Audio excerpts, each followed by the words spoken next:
अस्सलाम वालेकुम स्टूडेंट्स, कैसे हैं आप सब। उम्मीद है खैरियत से होंगे। पीएचडी का हमारा चैप्टर चल रहा है तारीख़ पाकिस्तान और तदरीसी मकासद में जो हमारा पॉइंट है वो नंबर 8 है। आज का टॉपिक करने के बाद हम इस काबिल हो जाएंगे कि मियां मोहम्मद नवाज शरीफ की अदवारी हुकूमत पर बहस कर सकें। यहाँ पर अदवारी हुकूमत है, इसका मतलब है कि नवाज शरीफ के एक से ज़्यादा दौर बताए गए हैं। आज हम उसका एक दौर करेंगे, ठीक है।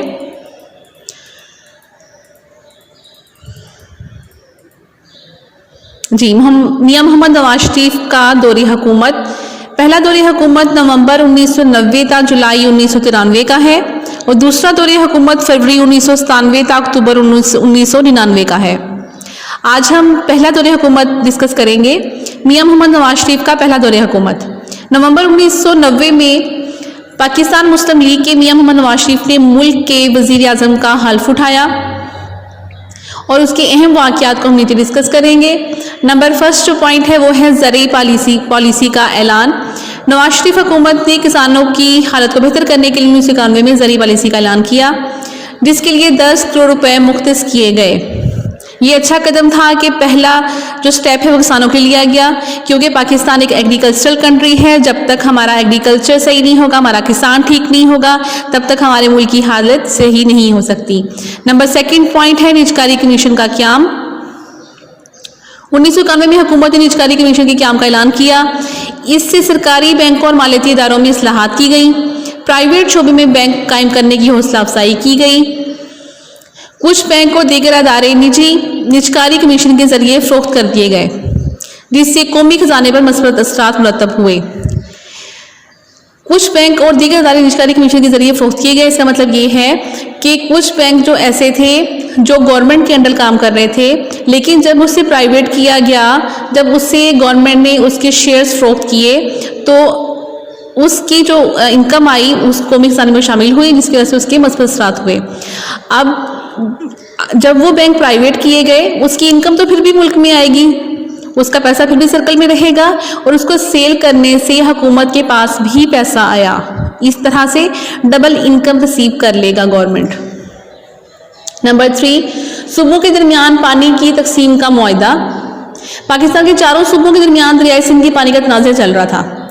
हुकूमत की कोशिशों से सूबों के दरमियान एक मुआहदा किया गया, जिससे पानी के मसले का तनाज़ा हल कर लिया गया। बैतुल माल का क़याम। नवाज शरीफ ने 1992 में सदारती ऑर्डिनेंस के जरिए बैतुल माल कायम किया, ताकि गरीब लोगों को माली आनत की जा सके, आनत मीन मदद की जा सके। नंबर 5, ख़ारजा पॉलिसी। ख़ारजा पॉलिसी का मतलब होता है दूसरे मुल्क के साथ ताल्लुकात कायम करना।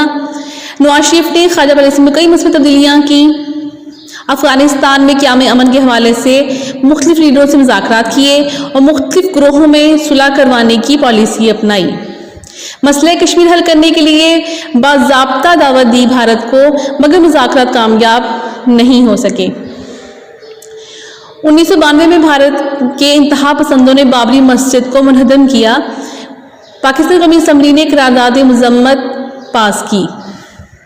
हुकूमत पाकिस्तान ने अमरीका दूसरे मुल्क के साथ भी ताल्लुकात कायम किए और जब अमरीका ने इराक पर हमला किया, तब हुकूमत पाकिस्तान ने मोहतात पॉलिसी इख्तियार की।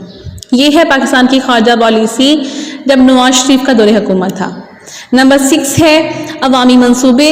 नवाज शरीफ हुकूमत ने अवामी फलाह बहबूद के लिए नंबर 1 तामीर वतन प्रोग्राम शुरू किया, खुद रोजगार स्कीम शुरू की, मोटरवे प्रोजेक्ट शुरू किया और येलो कैब स्कीम जैसे अवामी मंसूबे भी शुरू किए, जो काफ़ी कामयाब साबित हुए।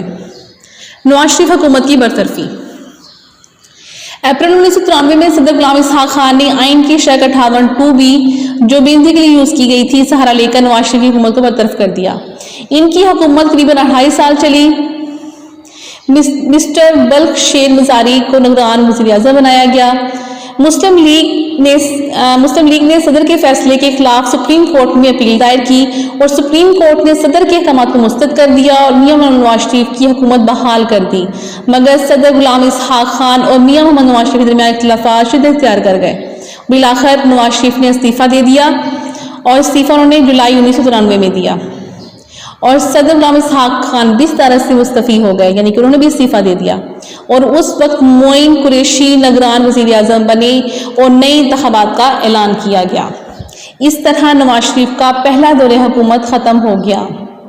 इसको एक दफ़ा दोबारा देख लेते हैं। मियां मोहम्मद नवाज शरीफ का पहला दौरे हुकूमत नवंबर 1990 से शुरू होता है। इसमें जो उन्होंने अहम वाक़यात हैं, नंबर 1 ज़रई पॉलिसी, उन्होंने ज़रई पॉलिसी का ऐलान किया 1991 में, जिसके लिए 10 करोड़ रुपये मुख्तस किए गए थे। नंबर 2 निजकारी कमीशन, उन्होंने प्राइवेट शोबे की हौसला अफजाई की थी और कुछ अदारे और बैंक जो हैं उन्होंने प्राइवेट कर दिए थे। इस तरह कौमी खजाने पर मुस्बत असरात मुरतब हुए थे। नंबर 3 चारों सूबों के दरमियान तराए सिंध के पानी का तनाज़ा चल रहा था, उसको हल किया। नंबर 4 बैतुल माल कायम किया ताकि गरीब लोगों की माली आनत हो सके, उनकी मदद हो सके। नंबर 5 ख्वाजा पॉलिसी के बारे में बयान किया गया है कि अफगानिस्तान में उन्होंने मुख्तलिफ लीडरों से मुज़ाकरात किए और मुख्तलिफ ग्रुहों में सुलह करवाई। मसले कश्मीर के लिए उन्होंने भारत को बाज़ाब्ता दावत दी, मगर मुज़ाकरात कामयाब नहीं हो सके। इस तरह जब अमेरिका ने इराक पर हमला किया तब भी हुकूमत पाकिस्तान ने मुहतात पॉलिसी अपनाई। नंबर 6 अवामी मनसूबे, नवाज शरीफ की दौरे हुकूमत जो अवामी मनसूबे बने वो हैं तामीर वतन प्रोग्राम, खुद रोजगार स्कीम, मोटरवे प्रोजेक्ट और येलो कैब स्कीम, और ये मनसूबे काफ़ी कामयाब भी रहे। और नवाज शरीफ हुकूमत की बरतरफी सदर गुलाम इसहाक खान ने आइन की शक 58(2)(b) इस्तेमाल करके उनकी हुकूमत को ख़त्म कर दिया। तकरीबन इनकी हुकूमत 2.5 साल चल सकी। मिस्टर बख्श शेर मज़ारी को निगरान वज़ीर-ए-आज़म बनाया गया और मुस्लिम लीग ने इस फैसले के खिलाफ सुप्रीम कोर्ट में अपील दायर की। सुप्रीम कोर्ट ने सदर के अहकामात को मुस्तरद कर दिया और नवाज शरीफ की हुकूमत दोबारा बहाल हो गई। मगर सदर वज़ीर-ए-आज़म के ताल्लुकात जो हैं वो मज़ीद इख्तिलाफ़ात बढ़ते चले गए उनके दरमियान, जिसकी वजह से नवाज शरीफ ने 1993 में वज़ारत उज़्मा से इस्तीफ़ा दे दिया और सदर गुलाम इसहाक खान भी सदारत से मुस्तफ़ी हो गए और दोबारा इंतखाबात करवाए गए।